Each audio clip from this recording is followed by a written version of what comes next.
All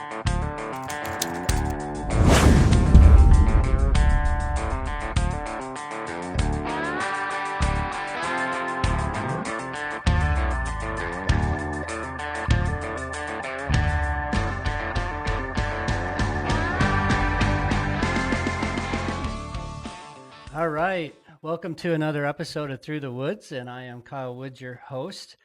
And the whole idea of getting this podcast started this year is that we really wanted to bring the stories of the businesses and organizations in Idaho, just to show you the things that they have going on, the excitement that they had starting their business, and other things that have been either causing problems or what has made it exciting for them. But the other side of it is that we wanted this podcast to be able to provide some educational things as well. And so today is one of those days that we want to bring some educational information to you. So if you have never heard the employee retention tax credit, then you're going to want to stick around and hear this episode. So sitting across from me is Lorin Port. She is the founder of OneAbacus, and it is a tax incentive and accounting service company here in Idaho. So thank you, Lorin, for joining us. Well, thank you for having me. So this is a big moment for us folks. So if you don't know Lorin's a big skier. And today is one of these days that in Idaho, we would call it an epic snow skiing day. And so the fact that we got Lorin down here from McCall, which is 2 hours north of here, is actually pretty amazing. So thank you, Lorin, for sacrificing your ski day to come and talk to us. Well, hoping there'll be many more. Yes. So happy to be here. Well, great. Well, I think the best thing to do is for people to know who you are, kind of where you started from, where you came from, and then how you got into this business and how you founded it. So let's just kind of go with where are you from and how did it all start? Well, I grew up in Northern California and then moved to Southern California to attend San Diego State University. And of course, I fell in love with San Diego, so I stayed there, raised my children. And when my younger daughter decided to check out Boise State, I came out here with her. And that was in 2019 and fell in love with Boise and ended up buying a home here. And when COVID hit, my husband and I got in the car and just drove out and decided we were going to stay. So we've since purchased a place up in McCall so we can get our skiing in. And so we kind of go back and forth between here and there. And started looking at all of the COVID incentives that were available. I'm an accountant by trade. I have an accounting degree from San Diego State University and was doing a lot of help with companies with who were applying for the PPP, helping them manage those funds, helping them file for forgiveness, and then became just very interested in all the other incentives that were out there during this horrible pandemic that was impacting businesses, including restaurant revitalization, shuttered venue, and then the employee retention tax credit at the end of 2020 became available for smaller businesses that had also received PPP. So I got involved with Fair Idaho, really focused on helping restaurants, farmers, anybody in the food industry apply for and receive these pretty large tax incentives. So it's been great, and I really feel like I've helped. And one of the things that I've decided to do is offer this service for free to any farmers and food processors in the state of Idaho. So I feel like that's my way of giving back and providing support to those who need it the most. Wow, that is a huge give back. So we should probably address a couple things really first is that, so you're a transplant from California. Yeah. Yeah. So everybody loves that, but you're Yeah. a decent person. So we're not going to hold that against you, especially Came the here to fact, help. Came here to help. especially because you're offering some of these services for Yeah. free. Yeah. And then if hopefully this might air before next weekend, but obviously we have the Mountain West basketball tournament going on. And so Boise State, San Diego State, there's going to be, San Diego State's number one, Boise State's number two. So there's going to be some of that going on Yeah. there. So, Yeah. It's always a tough time between my daughter and I. so did you have to give up all your San Diego State to become a Boise State fan, or did you just kind of held in No, there? it's, my older daughter went to University of Oregon, so I got all involved in that. And then my younger one, I'm going going where the kids go. I'm rooting for, Boise State for sure. Have been for the past couple of years. So um, happy to be here, and not one of those folks that comes here and wants to change anything. I come here and want to help. So that's kind of just my nature. Well, good. Well, we're glad to have you. So let's jump into this employee retention tax credit. Okay, So I think the big part is kind of define it a little bit, and then we'll kind of talk about the eligibility pieces of it, and sure. then we can talk about, what is the give back to the employer. Yeah. So let's start with what it is. Okay, so the employee retention tax credit is a payroll tax credit. So it is a credit available for business owners who have W-2 employees that report um, their payroll tax liabilities on a federal Form 941. And so in order to qualify for this credit, first of all, you have to be an employer with W-2 employees. It doesn't work for businesses that just have 1099 contractor employees. It's W-2, and then they also cannot be family members. So any majority business owners that own 50% or more, or any of their family members, are not eligible for the credit. But anybody else that is paid on a W-2 is eligible if they were hired, or if they were on your payroll from February 15th of 2020 through September 30th of 2021. And so if you were impacted by either the government mandates that were put into place that had you either have to close your business down, limit your activities due to social distancing requirements, had to completely pivot your business, that's one way to qualify. The other way to qualify is called the gross receipts test. So if in any quarter of 2020 and up to the third quarter of 2021, you had a drop in your gross receipts, gross revenues, compared to that same quarter in 2019. So 2019 is considered like a base year. So you compare your quarterly revenues for each of those quarters in 2020 and 2021 compared to 2019. And if you had a reduction of 50% or more in any one of those quarters in 2020, or a 20% or more reduction in 2021, you can qualify in those quarters. And I kind of said it a little bit backwards. So that's the gross receipts test. The other test is it's called the alternative test, and it is those government impacts, the government mandates that required your business to either close down or have to pivot in a fairly significant way. You can also qualify for those. So that's how you qualify. The numbers, I don't know if anyone's heard all these commercials. There seem to be a lot of them out there. So for 2020, you are, if you meet any of this criteria, you have these W-2 employees, you can, any employee wages up to $10,000 for the entire year, you are eligible for a 50% credit. So that can mean up to $5,000 per employee for 2020. And then for 2021, that percentage goes from 50% to 70%. So you can get up to $7,000 per employee, and that is per quarter. So that can be for the first 3 quarters of 2021. So that's up to $26,000 per employee. There's a few things that have to happen. If you received PPP, you can still qualify, but those wages can't be used, so they would be subtracted from what you are eligible for. So it's a pretty big. It's some analysis, some calculations, but it can be really lucrative, even if you have 1 employee or 10 employees. It's all a matter of, if you have a small business, then $15,000 can be a lot. If you have a larger business, then $50,000 to $100,000 can be a lot.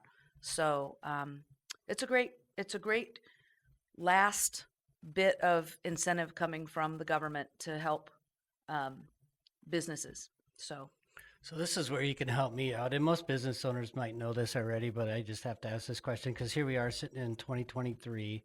So that if you just think about basic taxes, you're thinking 2022. You're not thinking 2021 or 2020. So how is it in 2023 that businesses are still able to go back to 2020 or 2021? Or if they've already filed, is there still ways that they can get this if it wasn't done for them to begin with? How does that all work? So, first of all, it's, since this is a payroll tax credit, it it's not about your income taxes. So it's not about your 1040 forms. It's literally about your payroll taxes. So, um, and it will last as long as the statute of limitations goes on. So, the IRS statute of limitations is typically 4 years. So, you've got, through the end of this year to be able to get anything back for 2020. Um, there hasn't been any announcement that this incentive filing is ending, but that could change anytime. Right now there's a lot of looking into what is being spent by the federal government, and so I could see them, possibly coming out and saying, "Hey, there's a deadline to file this." But as of right now, it is just the statute of limitations. Okay, Yeah. great. Um, what are the things are you focused on in your business besides the employee retention tax credit? Are there other things that you're doing for businesses as well? Well, so this is just a part-time job of mine. I have a full-time job as a business development manager for outsourced accounting and HR services. And so I've always had some private clients that take up about 10 hours a week of time. And so I decided to use this time to help people with this particular incentive. Okay. So that's really what I do. Okay. Is I've been really busy with this employee retention tax credit. Okay. So, run us through the process. Like, what paperwork do they need? How long does it take? Is it something that they can email? You'd love to come see them. How do you work the process? So typically, if someone is interested um, in taking this credit, usually start out with a phone call, and that can be just either email me and say I'm interested in this credit. So I usually talk to a business, learn a little bit more about their business, find out how they would qualify, ask those general questions about, do you have W-2 employees? Are they other than just family members? Um, and then I will send them a proposal. And on the second page of that proposal is a checklist of the items that I use to do this analysis. So I usually ask for quarterly profit and loss statements from 2019 through 2021. So I can take a look and see if you qualify that way. If you don't, then we talk about this alternative test where we see if you, the impacts that the government mandates had on your business, and if you can qualify that way. And then, so that's the P&L reports. And then I will need detailed payroll reports that show earnings by employee by check date. So usually it's some payroll registers, your PPP forgiveness documentation if you received PPP loans, any ownership information, and if there are family members on that payroll. And then I take that information and and copies of your 941 forms. We do a reconciliation of those payroll records to the 941 forms. And then I go through and prepare the calculations and come up with each quarterly amount of employee retention tax credit that you qualify for. And then I complete the form 941X, which is an amended 941 form, and it will include that credit on it.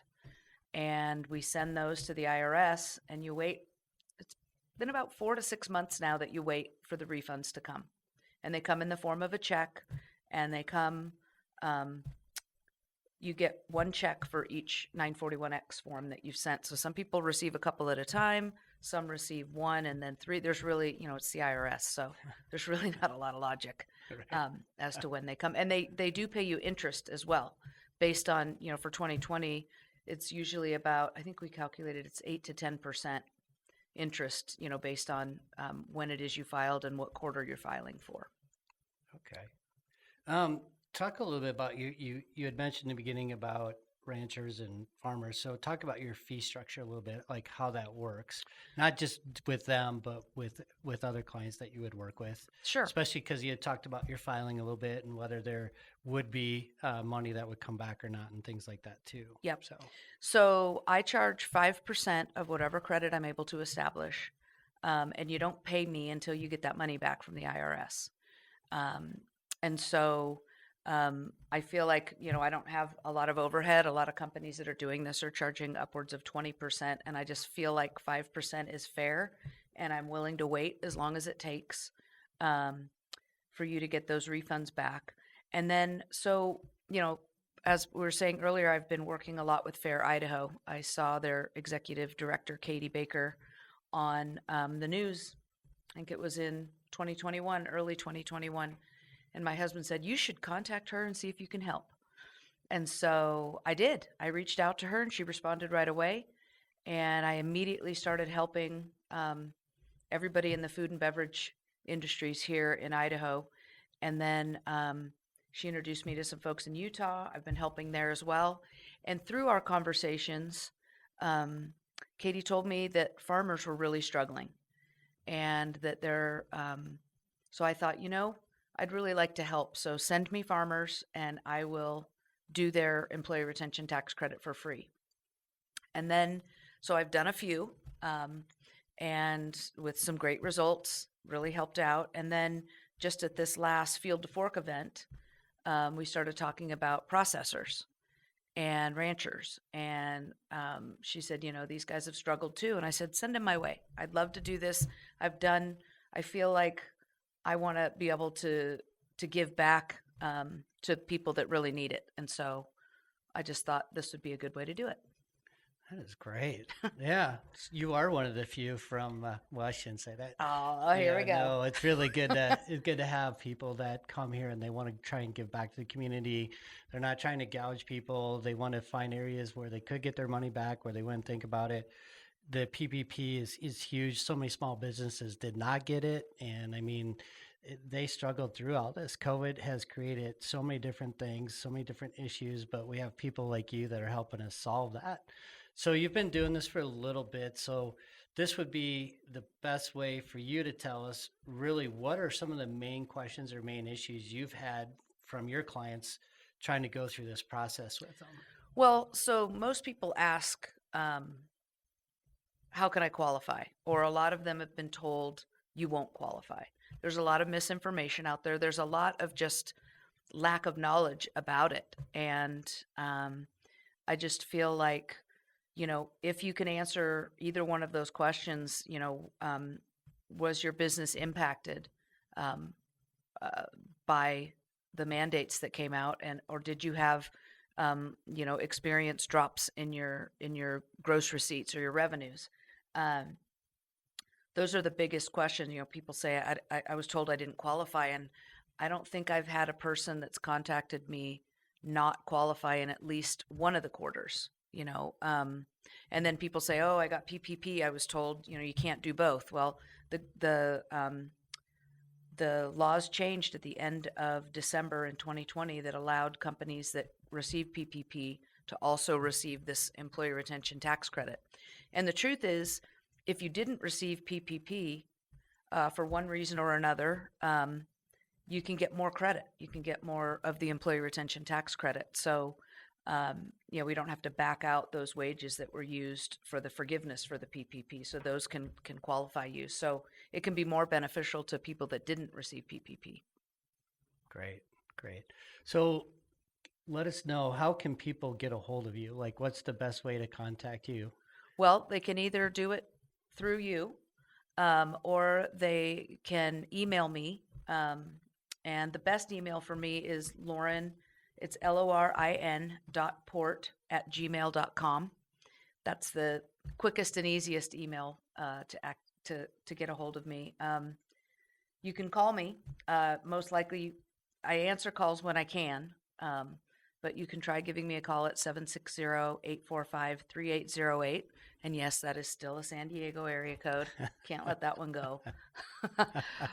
But anyway, either way, or they can get a hold of me through you. And they can set up an appointment with you, and Yep. you would kind of do a phone call conversation with them to get it going. And Yep, it's usually like 15, 20 minutes. okay, And, I talk about what we've talked about here. I can answer any other questions. A lot of people have nuances with their businesses. Um, but yeah, we have a quick chat and I send over a proposal. And then once you sign the proposal and return it back to me and get me all the documentation that I need, once I have all the documentation, I can usually turn it around in a week or two tops yeah. and get you those forms to get to the IRS, because that's the biggest thing, is getting those in and in line to get processed. So Well, and before we go, I mean, this was really when I met you is the first time I ever heard about this employee retention. And so, is it common for people to not know about this, or do a lot of people do know that this exists? um I mean, it's funny because you get so many different responses. Some people don't know about it. Some people say, "Oh yeah, I filed that on my income tax return." So a lot of it is just lack of awareness or knowledge of it or what it is. So what I love doing is being able to get the word out there so people can really understand and say, "Wow, maybe I can qualify for this." Um, because a lot of people didn't experience a drop in their gross revenues. Maybe they were able to pivot. Like restaurants, for example, they went online. Started doing online orders, or increased their outdoor dining capacity. When it warmed up around here, um, and so they could pivot and make up some of that. But what you don't see is all of the expenses in the middle. All the PPE equipment, um, the plexiglass that they had to put up, all of the face masks, and all those expenses. Um, so this can help with that. If you can qualify in one of those two ways, this is a great way to be able um, to get some of the money back that you lost or had to spend. I've had quite a few clients come back to me and say, if we hadn't have got this, we probably would have had to shut our doors. And that means the world to me. So I love hearing that. I'm here to help businesses. So Boy, when you said plexiglass, that just rang a story in my head. I know one restaurant that spent almost $32,000 on putting up plexiglass. So yeah, yeah, you're yeah, not kidding how expensive that was. yep, If anybody was in that plexiglass business at the time, it was a very lucrative deal. exactly, So exactly. yeah. Well, we're going to post Lauren's information on our website as well, and we'll have it on the podcast too, part of our story, so that people know how to get a hold of you. And I really appreciate this because, like I said, a lot of people probably didn't know about this, just like I didn't know about this. So hopefully, this will be very helpful for those that listen in on it, and that people will contact you to figure out how they can get more money back in their pocket. So thank you for taking the time to come down Sure. here from a call and sit in with us and educate us. Is there anything you want to add before we go? Is there anything that you can think of that I didn't talk about that you would like to hit on? I don't think so. I mean, the key is, if you think you might qualify, give me a call. Let's talk about it. A lot of people just think they won't, and so they don't ask. And one thing is guaranteed: if you don't try it, you're guaranteed to get nothing. If you do, we can see if we can get you something. So Yeah, this is like the PPP. I mean, you had to try to reach out for it. You had to try and get it. And yep, obviously, you're hoping for it. So, this would be one of these as well that you reach out, you figure out if it's something that they can get. Just a recap of that, the good part is that, based on your services, if you can't get anything, then there's really not going to be much there to do. yep, But if you can, then, both yep, people will benefit from it. yep. So, And happy to answer any questions. Always happy to do that. So yeah, yeah. I think I've said it all. But again, like I know so much of this like the back of my hand, so I'm used to talking about it all the time. So any questions, I would welcome them. Perfect. Well, this will not go out before Lauren actually does a Zoom interview with Fair Idaho, which is coming up here in a couple of days. So if you're not able to see this, or we didn't get this out for you, go to Fair Idaho, check out that conversation with Lauren because she's going to cover this exact same thing. Yep. So, Yep. all right. I appreciate it. Thank you, Lauren, for coming down. And again, I just need to say that this show is sponsored by Associated Insurance Services. And if you like us, please go out and look for this podcast and learn more about what Lauren has to offer. Thank you. Thank you so much for having me. You bet.